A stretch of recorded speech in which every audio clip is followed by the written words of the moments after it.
जो हमेशा साथ जाती है, लेकिन हम उसे कभी महत्व न देते। वह रत्न है हमारा अंतरात्मा और निष्काम भाव से किए गए नेक कार्य। यही वह साथी है जो मृत्यु के बाद भी हमारा बंधन न तोड़ती। मनुष्य के कर्म ही उसके साथ परलोक जाते हैं। अंधी बार की बात है, एक समृद्ध व्यापारी था, नाम था हरिदास, जो एक प्राचीन व्यापारिक नगर में रहता था।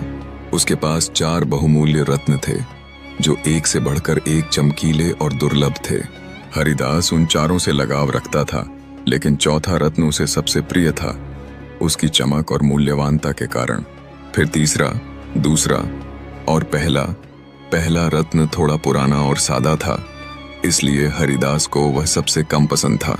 एक दिन हरिदास नदी किनारे व्यापारिक सौदा करने गया। वहां एक जहरीले सर्प ने उसे काट लिया और वह एक रहस्यमयी जहर से पीड़ित हो गया।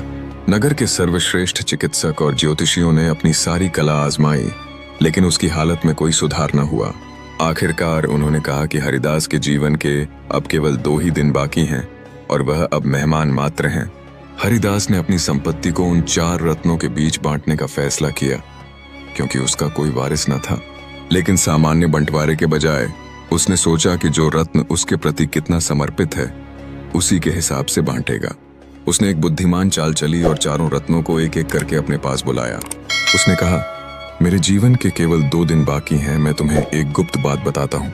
बहुत वर्ष पहले एक तपस्वी ने मुझे एक जादुई मंत्र दिया था, जिससे मुझे परलोक की प्राप्ति होगी यदि मैं अपने साथ एक और रत्न ले जाऊं। लेकिन इससे पहले कि हम परलोक में प्रवेश करें, हमें भयानक कष्ट सहने पड़ेंगे। 7 जन्मों तक अंधेरे में भटकना पड़ेगा, क्योंकि हम एक दूसरे से गहरा लगाव रखते हैं। इसलिए मैंने ठान लिया है कि मैं तुम्हें अपने साथ ले चलूंगा। उसने चौथे रत्न से शुरुआत की